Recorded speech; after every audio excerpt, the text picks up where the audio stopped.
evening, ladies and gentlemen, writers and the rest of you. My name is Jennifer Davidson, and on behalf of the board of the Writers Guild of Ireland, I'm delighted to welcome you all to the 13th annual Zebbies Awards. Like everything else this year, this isn't quite the Zebbies we imagined. Usually, at this time of the evening, the Sugar Club would be full of writers, and I'd be probably pacing anxiously somewhere, trying to learn off my speech. This year, we had to reinvent the Zebbies. It definitely won't be the same, but more than ever, we want to celebrate all our members.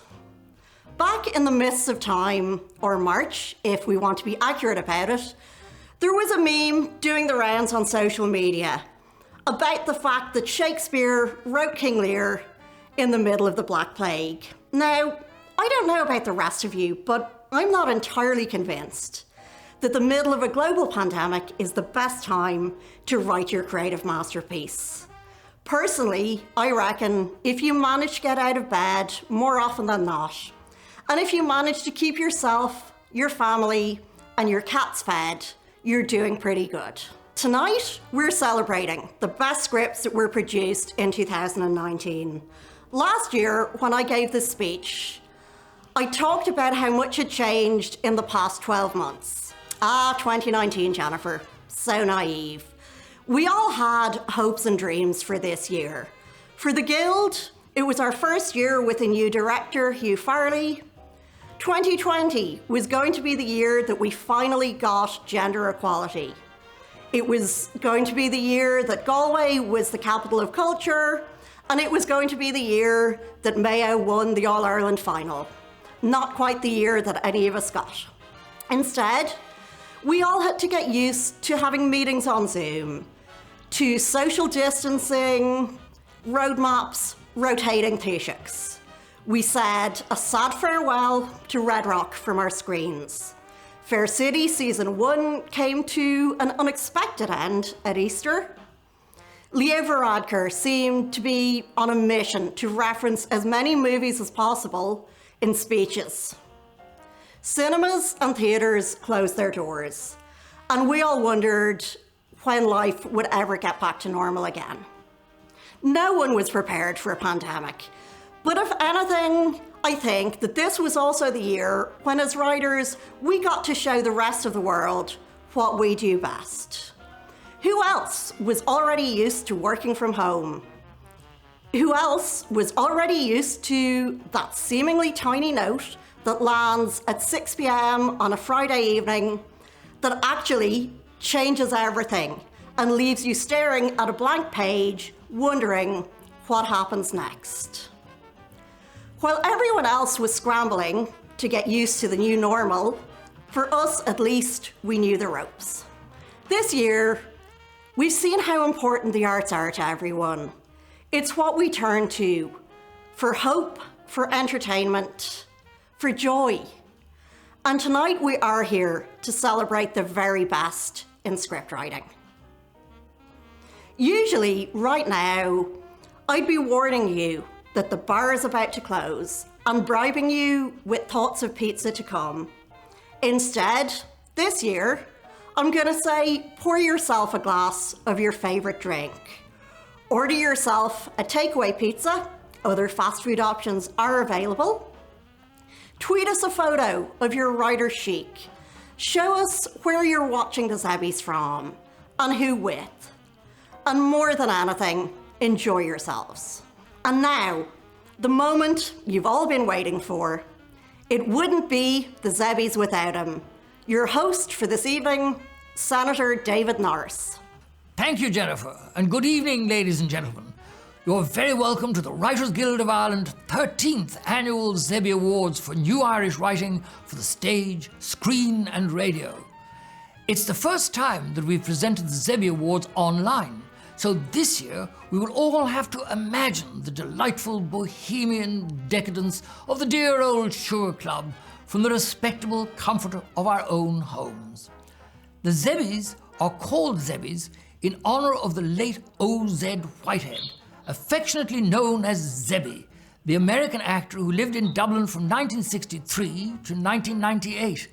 and who for over 30 years generously sponsored the OZ Whitehead Award for New Writing.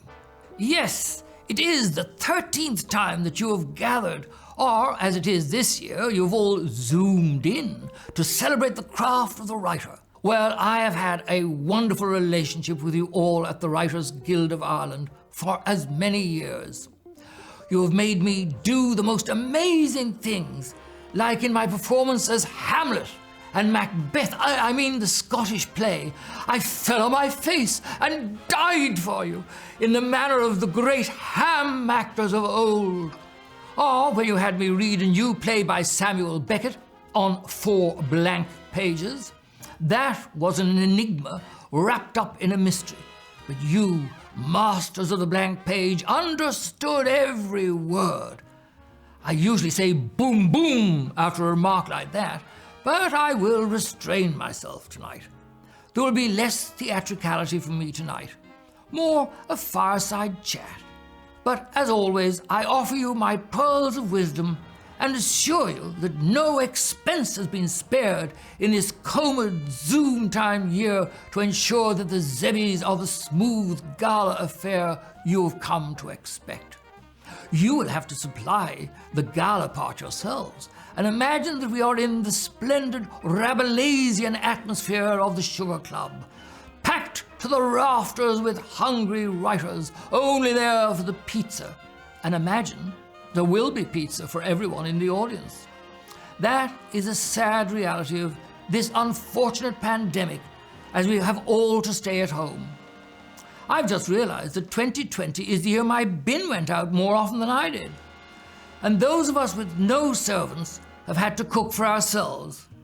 And I've had to cocoon at home here in North Great George's Street. I'm a Dubliner, and I love living here. But I, like most Dubliners, have my roots in the bog. My family came from the County Laois. I've lived here all my life, and I love it. If you look at it in the European context, Dublin has made an absolutely disproportionate contribution to literature. Yeats, Shaw, Wilde, Joyce, O'Casey, Beckett, Bean, an endless list of brilliant writers have come from Dublin. We have made an extraordinary contribution to 20th century literature. We contributed some of the greatest poetry from Yeats and one of the greatest novels of the 20th century, James Joyce's Ulysses. And he wrote a whole book called Dubliners, a selection of miniature masterpieces about Dublin and Dubliners. I've lived here in North Great George's Street for over 40 years, and I absolutely love it. So we have this city within a city, the Georgian core in between the 2 canals. Everybody loves that. Think of Noel Purcell's song, "For Dublin can be heaven with coffee at 11 and a stroll in Stephen's Green. There's no need to hurry, there's no need to worry, you're a king and the lady's a queen. Grafton Street's a wonderland, there's magic in the air. There's diamonds in the lady's eyes and gold dust in her hair.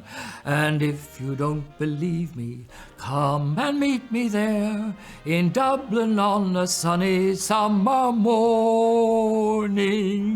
Diddly, diddly, diddly on the piano. Yes, wonderful.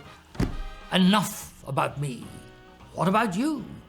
I'm once again amazed by what a busy, creative, productive lot you writers have been.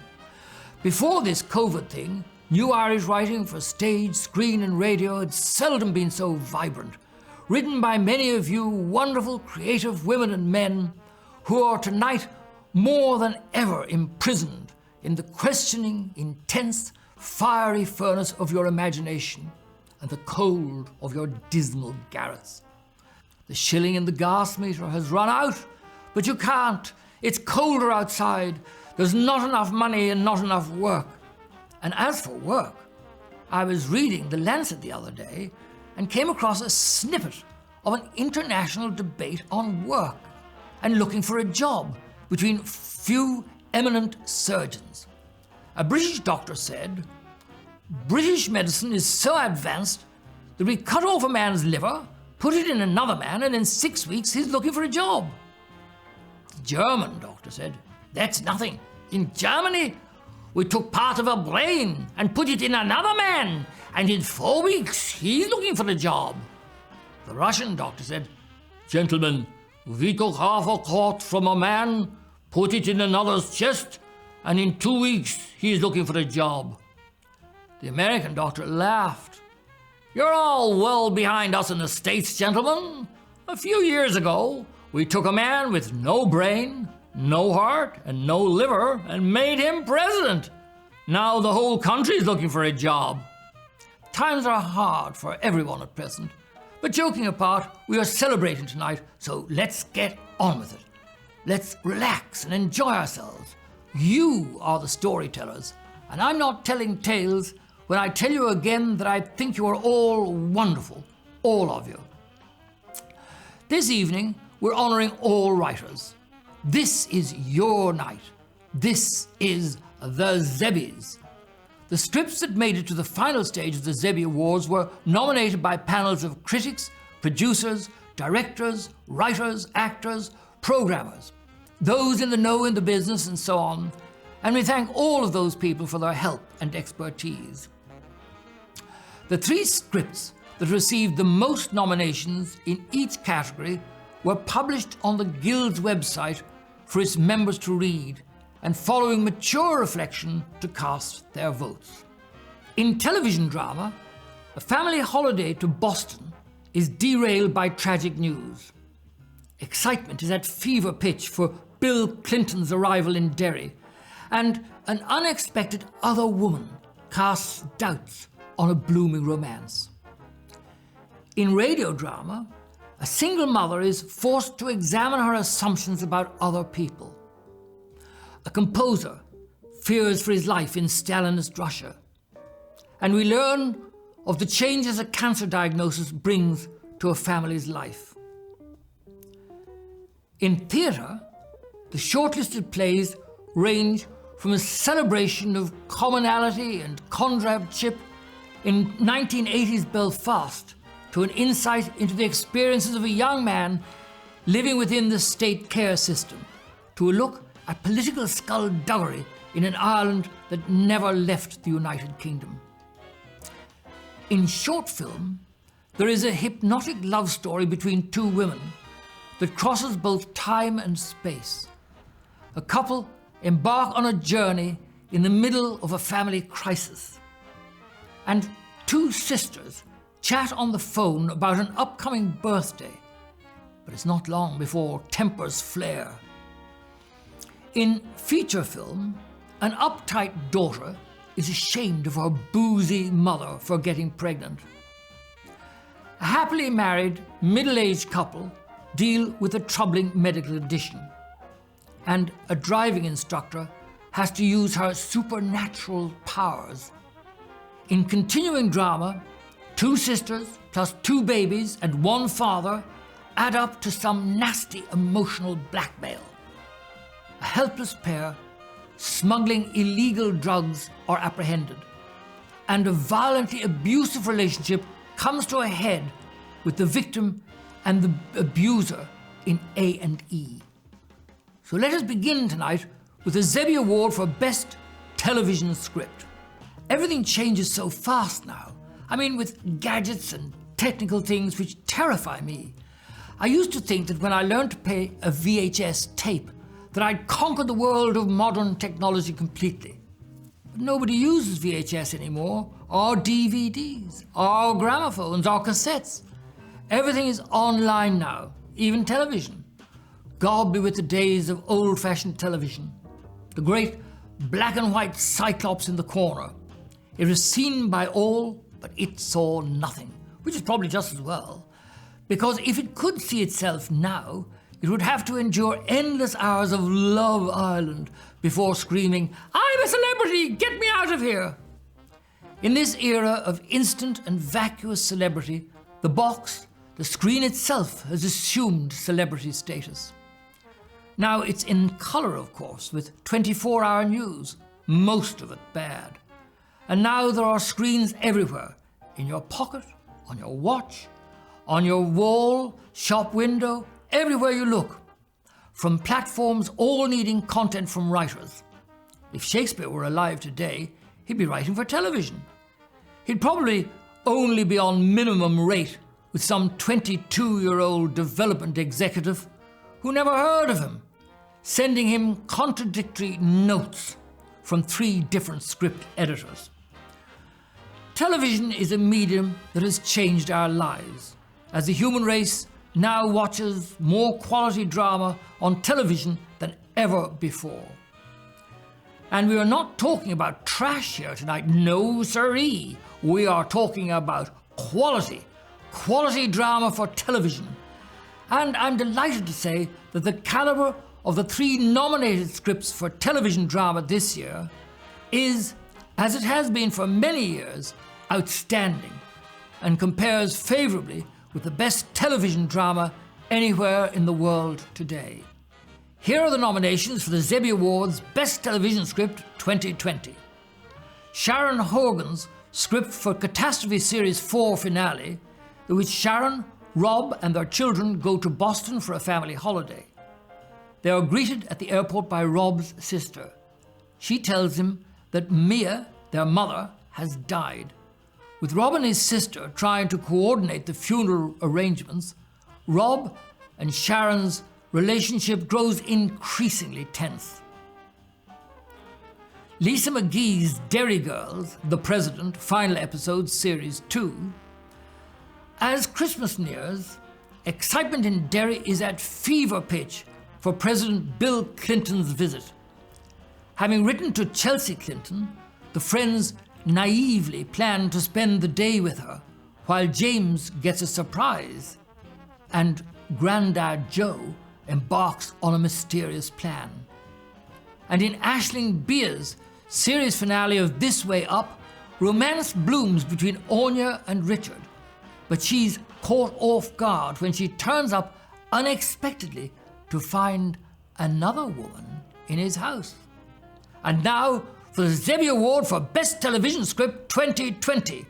An unexpected writer gets an unexpected surprise. And do you think that you wanted to write, was it firstly you wanted to write about your friends and sort of that story, or Derry, or did they just sort of come at the same time? Was there one push to do one of them more than the other?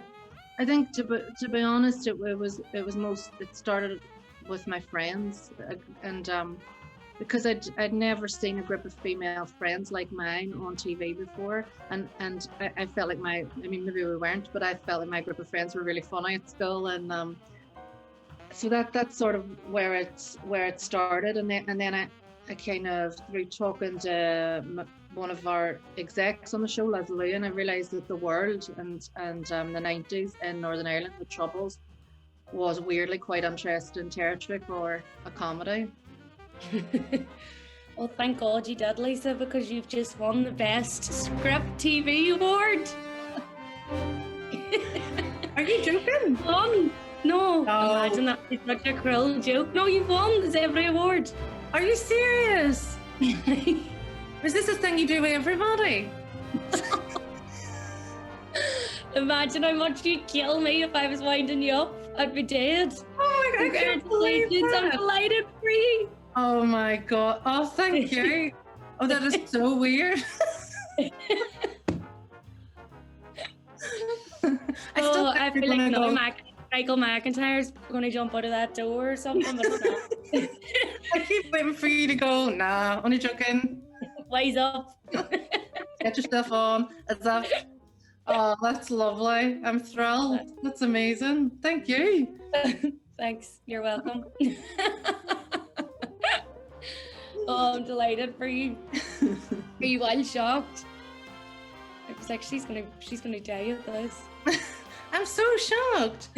Yeah, I sort of don't. Yeah, because I just thought it was a thing where we were just. It's quite crafty, isn't it? Yeah, really crafty. Yeah. The nature of it. Well, delighted. Hey, and just from your spare room as well. So weird. I know. Would you have wore a ball gown if you hadn't known? I might have done something with the hair, like or put I more like it. makeup It's on. sort of it's like a Cinderella updo. I have like a bit of makeup on, but you probably can't see. No, it's lovely. It's a I'd have natural put, good like, look. I'd have like put loads on. Flattered at yourself if you were a winner. And I'd have put like really impressive books in the background and stuff. Well, obviously you don't have an award to grab right now, but here's the closest thing I could do. You'll have to collect it at a later date. The next category is for the Best Short Film Script Award. Ah, yes. Brevity. Less is more. In the 1950s, executives in the film industry were terrified that television would destroy the cinema business. They decided in desperation that they would make everything bigger, louder, and longer. So they made longer films for huge Cinerama and CinemaScope screens with extra loud stereophonic sound. When Jean Cocteau, the great French filmmaker, poet, and playwright, was told that he could use CinemaScope when making his films, he is reported to have said solemnly, "Ah, I shall have to write on bigger sheets of paper," suggesting that bigger is not always better, perhaps. Stan Laurel of the great Laurel and Hardy comedy duo agreed with this when he said, "We should have stayed in the short film category. There is just so much comedy that we can do along a certain line, and then it gets to be unfunny. You've got to settle for a simple, basic story, in our case, and then work out all the comedy that's there, and then let it alone." We didn't want to go into feature films. And yet, some of their best work was done in features. But many of these films were too long. Stan Laurel was well aware that an excellent short film can have more essence than an overlong feature. In recent years, Ireland has excelled in the making of short film. This is truly amazing and miraculous, because these short films are labours of love, ingeniously made to an international standard of technical brilliance for very little money. Hundreds of short films are made and screened in Ireland and internationally every year. Our success in this area is remarkable.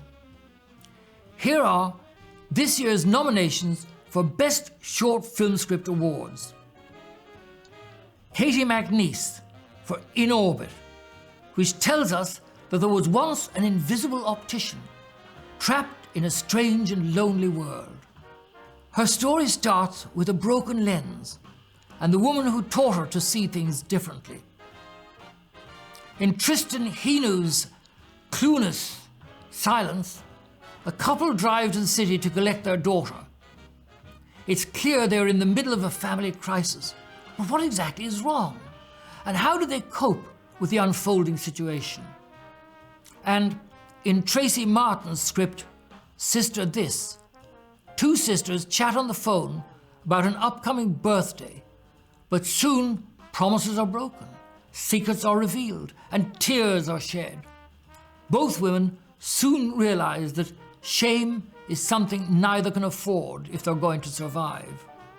And now, for the ZeBBie Award for Best Short Film Script 2020, another unsuspecting writer gets an unexpected surprise.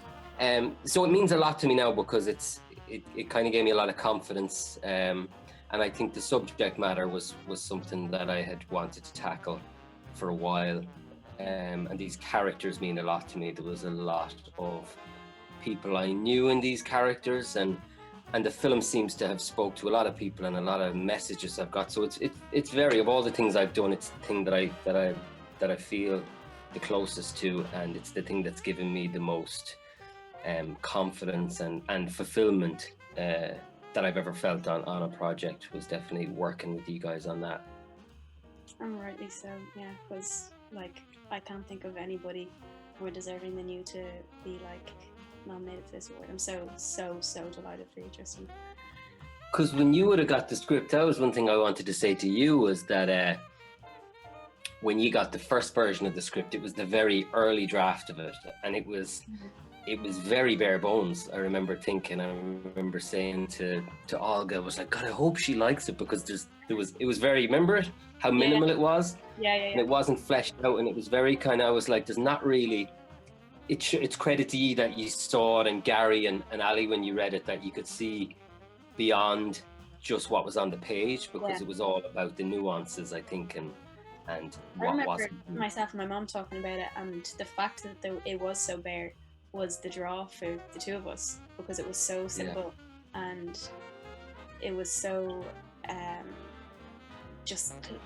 was so beautifully written, even though like I could see it on the screen before I'd even thought about Rebecca as a character, if you get me. So it was your first short as well, wasn't it? Huh? It was your first short. Yeah, it was. You went. Yeah, I'm just, my heart's beating very fast because I've an announcement to tell you. I would like to inform you, Tristan, that you have won the ZeBBie Award for the short film category. And I'm so delighted for you. What? Yeah.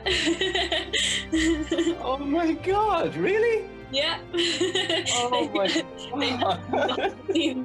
And asked me to let you know, and I'm so glad to be. My heart has been racing this whole entire interview. I'm sweating really profusely. Really? Oh my God. Oh my God, How do you feel? I feel amazing. I feel like, oh God. You get used to being nominated for things and not winning them. There's been a few times and you kind of get, I was like, oh, but this was one I was really, oh my God, I'm a little bit stunned. That was kind of sneaky. I didn't expect not that. Thank you. Thank you to everyone at the Writers Guild, everyone who voted for this. Thank you so much. This is just, I'm a little bit. That was a sneaky one. And now we have the Best Feature Film Script Award. Today, everyone is writing screenplays, and there are courses all over the place to help aspiring screenwriters. As long as you wear sunglasses and a leather jacket, you'll look the part. And I'm very glad to say that many of our young writers have blossomed in the current positive environment with the assistance of our state agencies, and in many cases, by their own unaided determination to succeed. Many of our young screenwriters are writing genre films which have sold well on the international market. It's not an easy profession, as getting your script produced is a blessing bestowed on the few. Some have ventured into the shark-infested world of American agency representation, and I'm sure they will appreciate this cautionary tale. An American agent goes ice fishing with his new screenwriter client from Ireland, who has had some success with a horror genre script called Frankenstein, Prince of Darkness, in which the Frankenstein monster morphs into Dracula, who bites the doctor and turns him into a vampire. While they're sitting around a hole in the ice, a hungry polar bear starts charging at them from half a mile away. The agent immediately pulls off his ice boots and starts putting on a pair of tennis sneakers. The terrified writer screams, "Jesus, we're doomed! You can't outrun a polar bear! His top speed is 40 miles an hour!" As the agent starts to run, he shouts over his shoulder, "I don't have to outrun him! I have to outrun you!" So be warned, and good luck to you all. The nomination for the Best Feature Film Script Award are A Bump Along the Way by Tess McGowan, which tells how the already fractious relationship of an uptight teenager and her flighty 40-something single mother comes under further strain when the mother gets pregnant after a drunken one-nighter. Will the frost between them begin to thaw? In Ordinary Love by Owen McCafferty, there is an ease to the relationship between Joan and Tom, which comes from spending a lifetime together. When Joan is diagnosed with breast cancer, they are faced with the challenges of what might happen. This is a story about love, survival, and epic questions about life. And in Extraordinary, written by Micah Hearn, Enda Lochman, Maeve Higgins, and Damien Fox, a mostly sweet and lonely Irish driving instructor must use her supernatural talents to save the daughter of Martin, also mostly sweet and lonely, from a washed-up rock star who is using her in a satanic pact to reignite his career. And now for the ZeBBie Award for Best Feature Film 2020. Another unsuspecting writer gets an unexpected surprise. We worked really hard on the draft and on the script all the way along, so I guess to get a script nod is a really nice thing. It's a real bonus, especially after working so hard on it. Absolutely, and of course we should mention Maeve as well, who couldn't join us today. So you guys have been on quite the journey with this project, from sort of when you first had the original idea to its premiere in Galway, and then kind of since then, I mean, obviously it's done really well. What's that whole journey been like? Fantastic. I think our world premiere was in South by Southwest, which is amazing. That was in March, just before Galway, and that was like the film got into competition there, which is only 10 films do that, which was absolutely nuts. We were kind of felt like we were, there was 9 real films in our film in competition, 9 worthy films, but it was great to get recognized like that, and we were delighted, and we had an amazing kind of bunch. They kind of showed a few times over a week in Austin in Texas, and that was really great. We got. I think something about that as well that really surprised us is that the Americans got it and non-Irish, because we always felt there's definitely a specific Irish humour going on here, and I don't think we felt it was completely parochial or anything, but we were still surprised that people outside of Ireland have been enjoying it as well, which has been fantastic. I think there was a sort of that specific kind of thing that you do if you go really hardcore on specifics, it just becomes universal. You see it like a lot in Australian movies or in any movie really that you enjoy when they're particularly specific. It kind of feels like they just suddenly become more universal to people because they understand it. Even if you are missing things and you are, but you still sort of have a suspicion that they're in there. Yeah, especially when we kind of set out to make almost like a live action cartoon, but that one where you kind of fall in love with the characters, and you kind of care about them at the end. They're not just these totally broad, wacky kind of characters. You actually kind of go on their emotional journey. And that was sort of our plan. Unless you do think they're broad, wacky characters, which some people do, I suppose. Yeah, well, what I'm saying is what we were trying to do, but I guess like that's sort of what we tried to do across the film, and it seemed to, generally be what most people took away from it as well. Yeah, and I mean, it definitely seems to have worked. You've obviously picked up a number of awards, and I'm really excited to tell you that you can add another award to that list. You haven't just been nominated, you've actually won the ZeBBie for Best. Oh, no way. That's amazing. We didn't know we'd find out today. This is the award ceremony right now. Fantastic. That's so nice. So thank you very much. Wow, thank you. You're very welcome. A good friend of mine reminded me the other day that as a very small boy, he used to listen to the radio when he came home from school. That would have been in the 1950s. In those days, every broadcast was live, and there were children's programs on Radio Éireann every weekday between 5 o'clock and 6. Many of the dramas were historical, and he remembers rushing in from playing football on the road to hear Hannibal crosses the Alps in 30 episodes.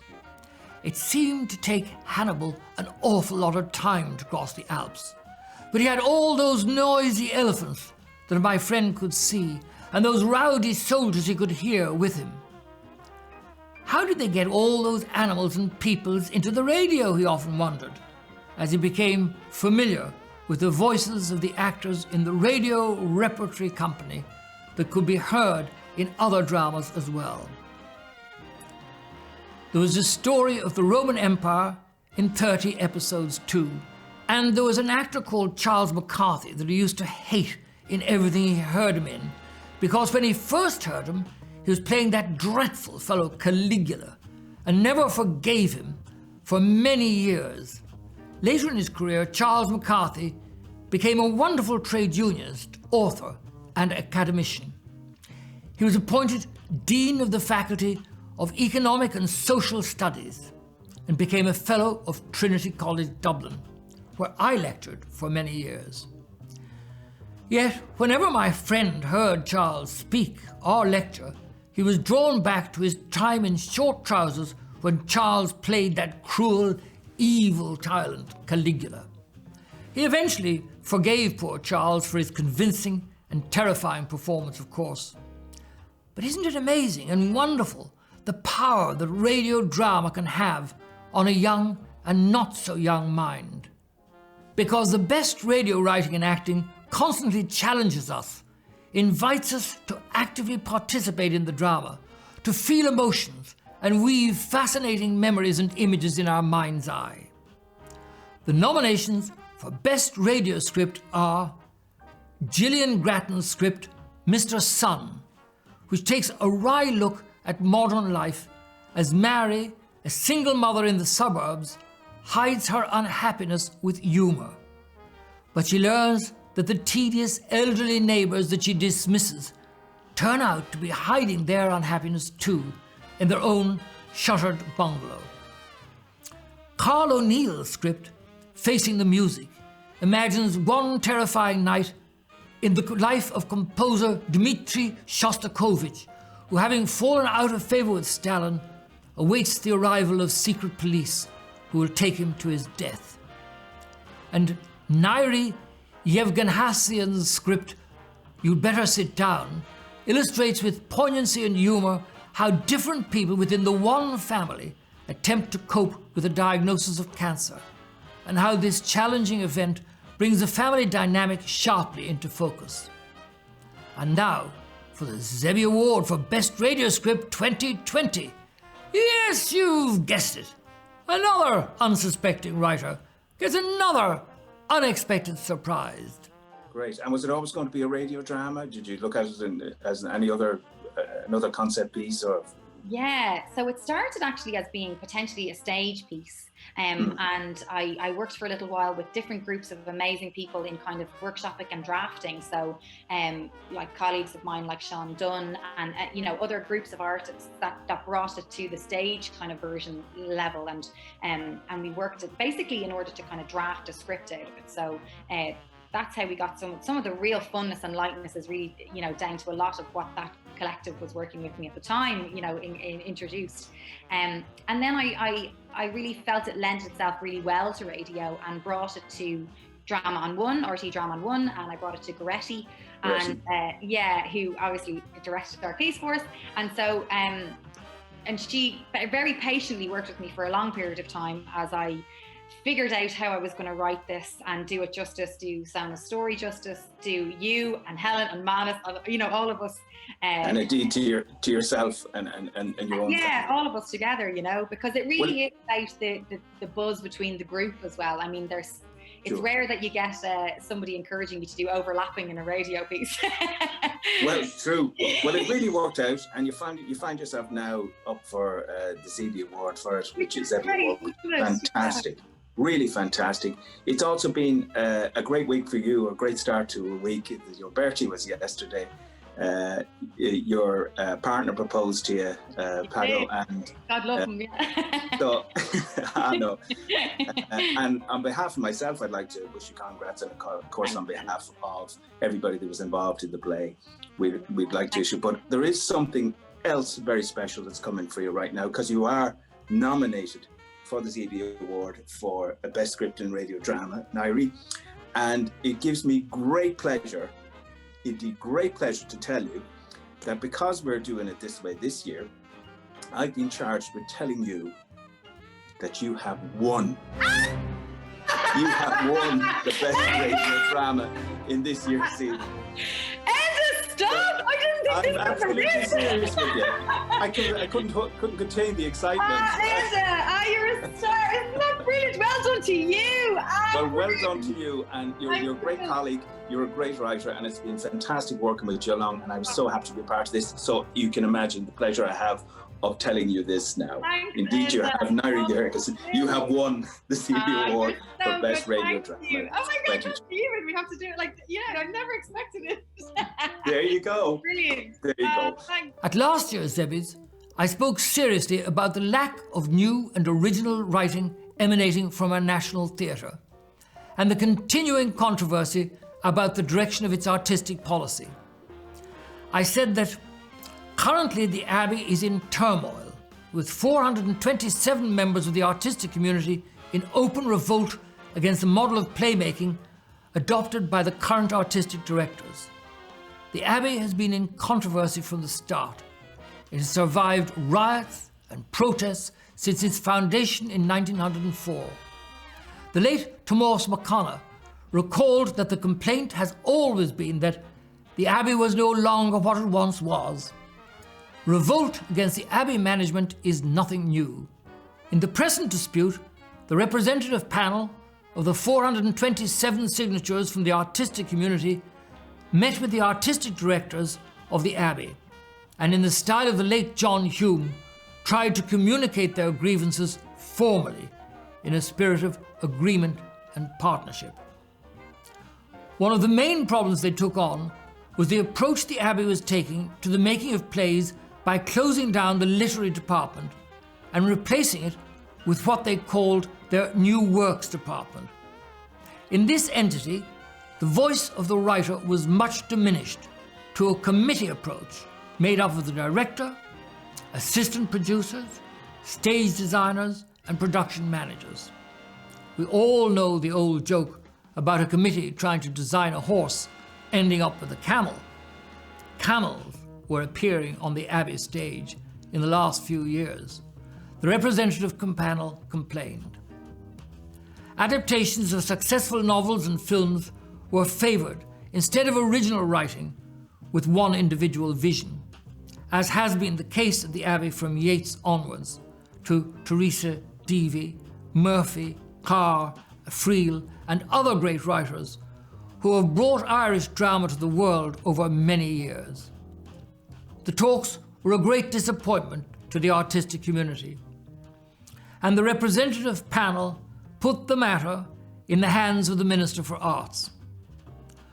The Writers' Guild of Ireland then sent a letter to the Abbey in which it conveyed a vote of no confidence in its board for allowing their artistic directors to pursue a policy which was having a devastating effect on the National Theatre and, if persisted with, could lead to its demise. In late July, the following statement was issued to the press. The Abbey Theatre Board announced that we will soon advertise for the posts of Executive Director and Artistic Director. The 5-year contracts will begin next July. In view of the challenges and opportunities in the coming years, and following consideration of its strategy and its leadership requirements for that period, the board has decided that this new leadership structure is in the best interests of the National Theatre. Who knows what will happen now? What will the new leadership be? We are grateful for the great work done by the signatories and the representative panel, and are glad that your Writers' Guild was invited to enter the battle to bring this change of direction at the Abbey. We earnestly hope that the primacy of the writer will be reaffirmed at our National Theatre, which has, from its inception, been a writer's theatre. I've got very serious, have I not? Oh yes, the Zebbies, the best theatre script. Here are the nominations for the Best Theatre Script 2020. Dominic Montague's A Queer Céili at the Marty Forsythe explores the turbulent 1983 National Union of Students Lesbian and Gay Conference at Queen's University Belfast. Just 1 year after the decriminalisation of homosexuality and 2 years after the hunger strike, the events of that weekend are a remarkable chapter in the history's LGBT history. In Fionnuala Kennedy's Removed, a young man called Adam shares his funny, moving and shocking story of social workers, foster homes and his baby brother Joe.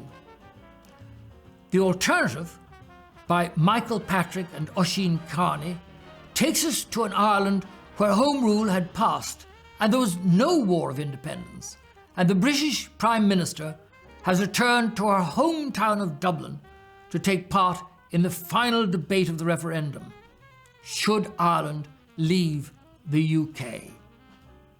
And now, for the ZeBBie Award for Best Theatre Script 2020. Yes, that's right, watch out, as I expect we're about to see another unsuspecting writer get another unsuspected surprise. How does it feel to be nominated? Oh my God, it's amazing. I don't know if I've ever been nominated for anything before, so I'm really delighted about it. And I think it's amazing for the play and what the play is about to have that kind of platform.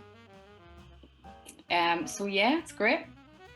That's what I wanted to ask you that as well, was how do you think the piece has been received since you started it to where it's gone? Wow.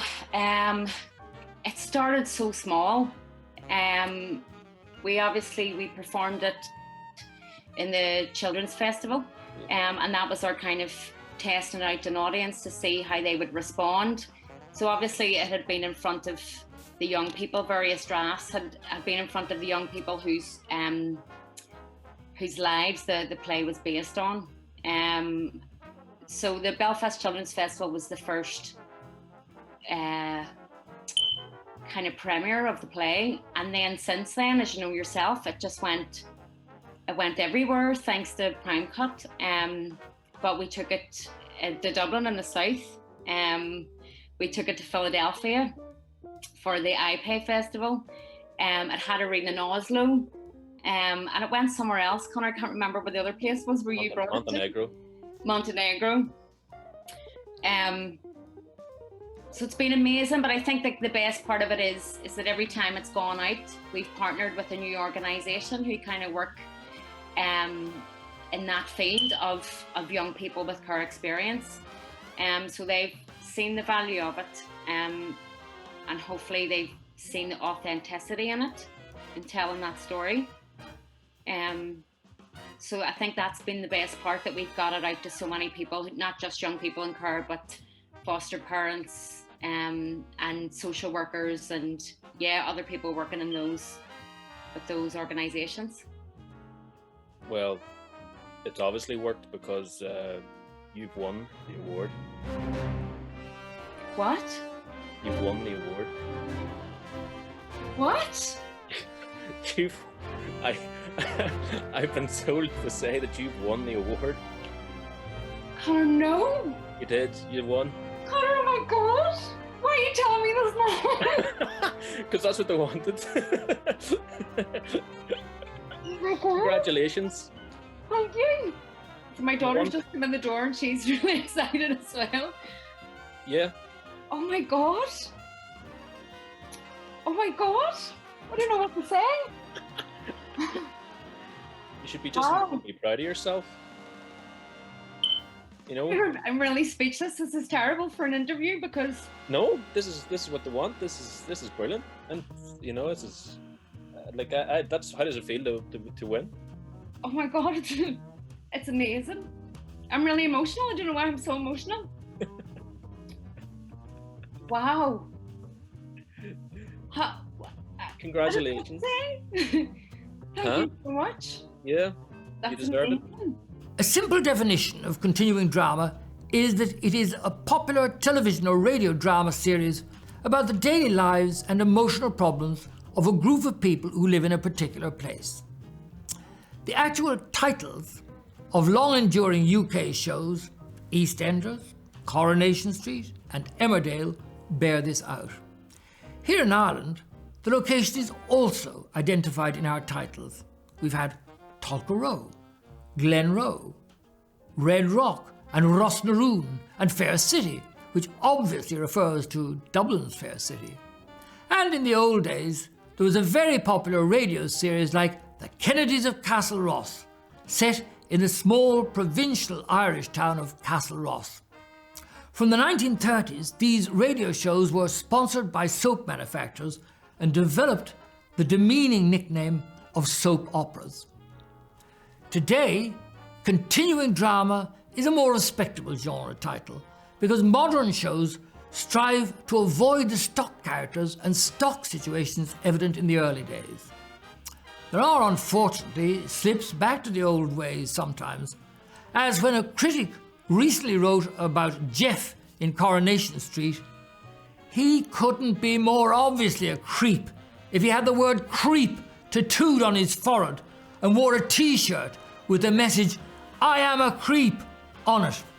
Well, that doesn't happen very much, as continuing dramas have entertained a loyal audience for many years, as well as providing opportunity, experience and money for Irish writers. In truth, most writers of drama here could not have survived financially without the continuity of work they provide. Much of the writing is process writing, because the characters and setting are usually well established, and the task is to fit in with the flow following on from the writer before as the story unfolds. Sometimes mistakes are made when writers and producers change on long-running shows.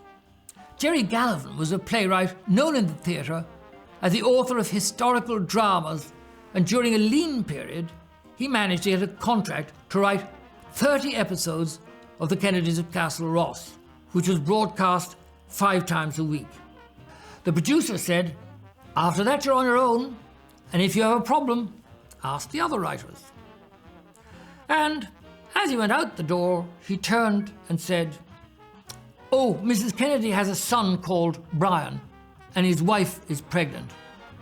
Jerry immediately thought he could get some drama from Brian's wife's pregnancy, and being a man who liked to be precise, he called up a few of the previous writers and asked how long the lady had been pregnant. None of them could remember, and said they were just told that she was pregnant. He checked back through the archive of scripts and discovered that Brian's wife had been pregnant for 1.5 years, and no one had noticed, not even the lady playing the part. When he told the producer this, he replied, "Oh well, she'd better have the baby. You'll get a week's episodes out of that." Of course, nothing like that could ever happen on Fair City, Red Rock or Rosnaroon, or could it? You tell me. The 3 nominations for the Best Continuing Drama Script are Series 24, Episode 35 of Rosnaroon, written by Sinéad Ni Neachtain, in which Dee finally tells Katie that she knows her husband Mac is the father of Katie's little boy Jay. Katie says she's going to tell Mac that he is Jay's father. Dee threatens that if she does, she will tell Tig, the formidable and doting grandfather, that Jay is not his grandson. In episode 190 of Cycle 55 of Red Rock, written by Kieran Hayden, young Keith Kiley and Alice Bruton successfully smuggle a suitcase which they think contains drugs past customs, only to be apprehended and questioned by Jono and Rory. They are released without charge, but their troubles are far from over as it emerges Keith has taken the wrong suitcase with him off the boat. And in Fair City's Series 30, Episode 195, written by Thomas McLaughlin, Will imprisons and violently attacks Cristiano and flees the scene, promising to call an ambulance. But he is knocked down on the street and stretchered off to hospital himself.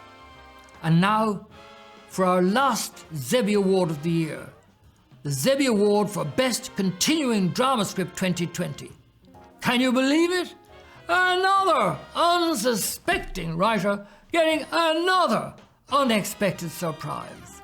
Thomas, last week at Tonal, I never got to congratulate you on your nomination.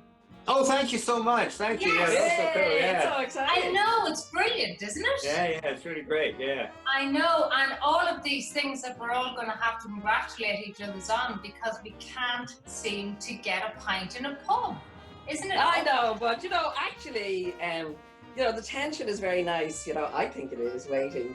Well, To see. well, See you know, if it see happens. yeah. If it happens. Bit of crack, bit of fun. Yeah, racking up drinks. Even actually being nominated is just cool. So, regardless, everybody owes me a drink when we're back together. Well, that is so gracious of you. Yeah. But listen, anyway, I won't keep you long. That one, isn't that good? I love yes. it. I know, but anyway, Thomas, Yes. I would also like to congratulate you on winning the award for Best Continuing.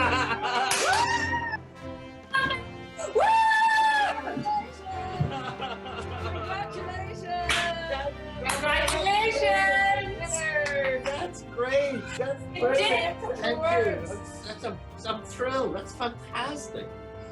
Thank you. Oh, okay. Well. Congratulations. Oh, thank you.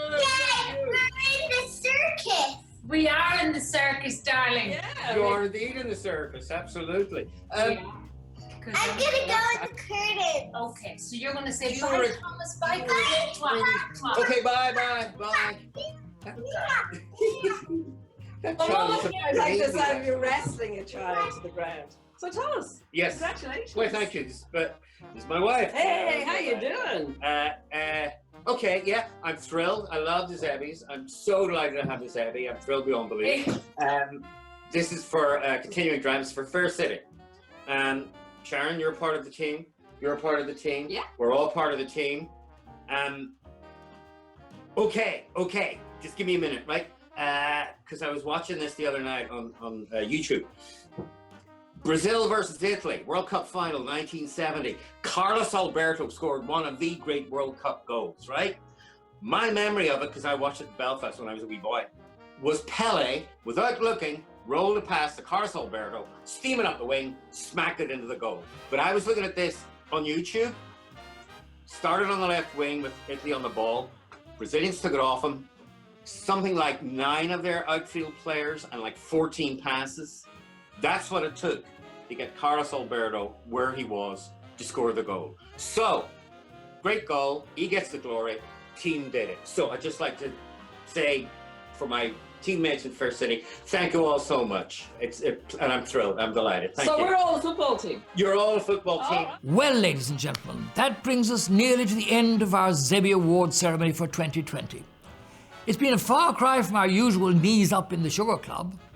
At this point, I always give an exhortation, like Shakespeare's Henry V at the Battle of Harfleur, to you all to go once more unto the breach, dear friends, once more. I mean, don't give up. Keep at it, that sort of thing. I remind you that all writers have contemplated the barren tundra of the blank, white, possibly infinite first page, that journey ahead. And all of you have set out on that journey for the territory of the imagination and reached a destination, though perhaps not the one you originally intended. But you got there in the end, so you can make that journey again and again. Why do you do it? God knows, but you can't help it. You are writers. And this is a celebration of writing, and so, of course, of writers. Tonight, you're all winners. As I've said before, tonight, but not just tonight, each and every night between now and next year's celebration, don't forget that. Look around you. Strength in numbers, strength in camaraderie, in your guild, in yourselves, and please, unashamedly, enthusiastically, and deservedly, give yourself a round of applause. That always brings the house down.